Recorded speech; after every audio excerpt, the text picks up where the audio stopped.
Our next guest speaker is Kenny Reinbold.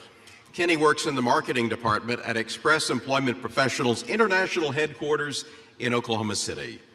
He's a top 20 under 40 award winner from the Edmond Business Times, was named board member of the year by the Children's Hospital Foundation of Oklahoma, and was a winner of the NextGen Under 30 Award in 2016.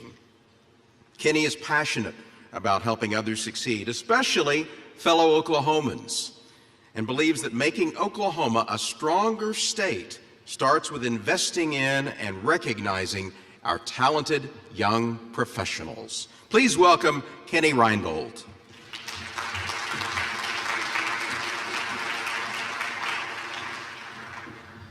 Well, thank you, and good evening, everyone. Thank you for the opportunity to be here tonight. Thank you to Don Swift and the NextGen organization. This is a special night, and congratulations to all the winners. This is such an accomplishment. I'm proud to be able to represent Express Employment Professionals and our international headquarters in Oklahoma City and more than 250 employees that work there. For the winners, congratulations, like I said, but I also want to take a moment and congratulate the guests, the coworkers, the family, the friends, loved ones that are here.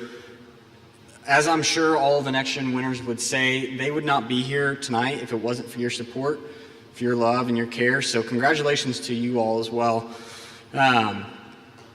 Yes, yeah. Clap along, yeah. 2 years ago tonight, I was sitting where you are, convincing myself that I did, in fact, know how to put one foot in front of the other and walk across the stage. But 8 years ago, I was in a very different seat. I had graduated from the University of Central Oklahoma.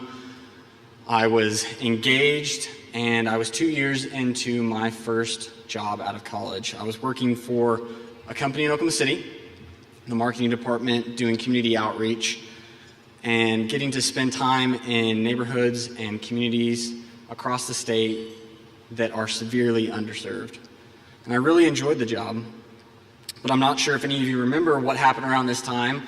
The Great Recession was starting to impact Oklahoma, and as is so often the case in an economic downturn, the marketing department is the first budget cut.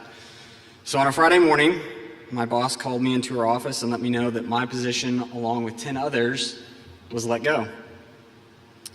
It was devastating. I didn't know what was going to happen. I had student loans that needed to be paid. I was less than a year from getting married, and I had no idea what the future looked like. Months later, I was offered a job at Express, and I've been there ever since, but when I think about that time, I remember the anxiety and the angst that I felt.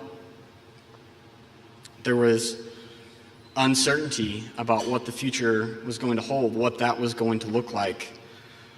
But I also look back at that season of my life with fondness, because I know that if I hadn't gone through that, if I hadn't lost a job that I liked, that I would not have ended up in a job that I absolutely love. As bad as that Friday in my boss's office was, and it was really, really tough, it led me to being a part of a company that is providing hope to thousands of people every day by helping them find a job. There's this line in Scripture that strikes me every time I read it.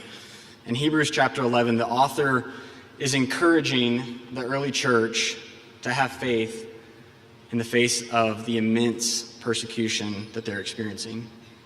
Verse 1 says, "Faith is the assurance of things hoped for, the conviction of things not seen." Now, for believers, this is a challenging doctrine for sure. We see a world that is hurting, and we're told to have faith and conviction that there's a hope for a better day. But for us here tonight, our hope for the future of Oklahoma is not unseen. It's in this room. You, NextGen winners, you are the hope for our state. You are the small business owners making up the backbone of our economy, the teachers educating and caring for kids who are looking for hope, the artists, performers, and designers who challenge and inspire us. You're the marketers, the financial experts, the engineers, the policy officials, and scientists who are going to move our state forward. Now, I know I look like I'm 17, but I promise I'm not, and I think I have a couple pieces of advice from my time on Earth to help you continue the successful careers you've obviously already begun. First, I think it's important to be intentional about spending time with people who are unlike yourself. Get outside your circle of friends and get to know people who look different, who speak different, who come from different backgrounds, life experiences, who have different passions, political views. It will be uncomfortable at times.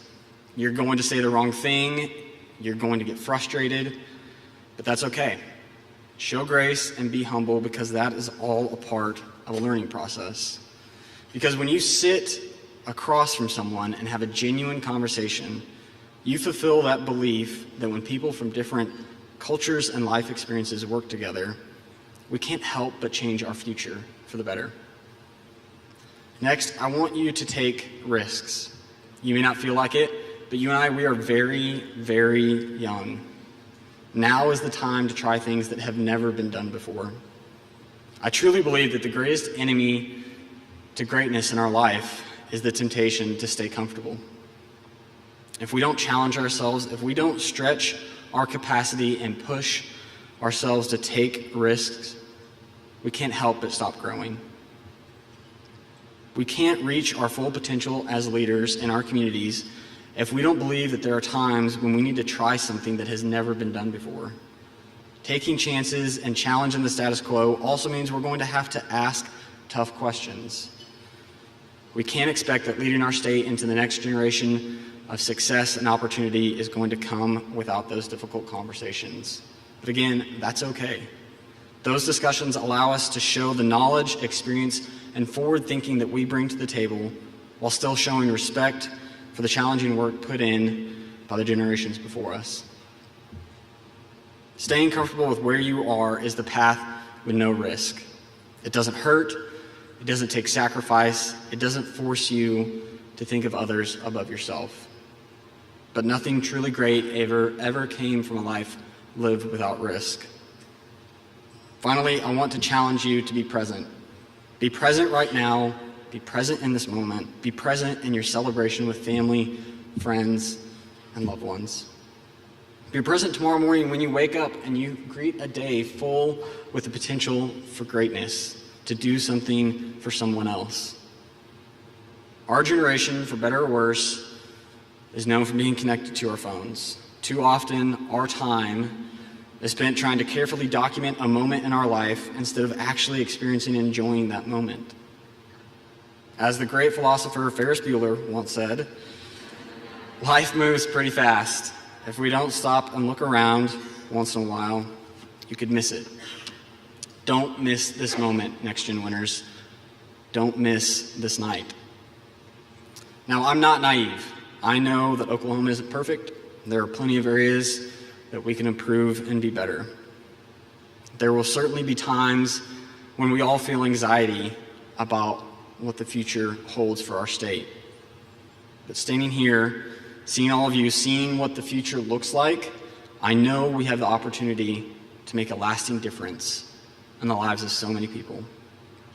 My hope for you, my genuine hope for you, is that you understand how important you are to our state. You, your work, your passion, who you are at your core, you help Oklahomans believe that things can and will be better. 30 under 30 winners, you are the wishes, prayers, and dreams of your families fulfilled. And speaking on behalf of all Oklahomans, we are so proud of you. We are so thankful that you call Oklahoma home. Congratulations again.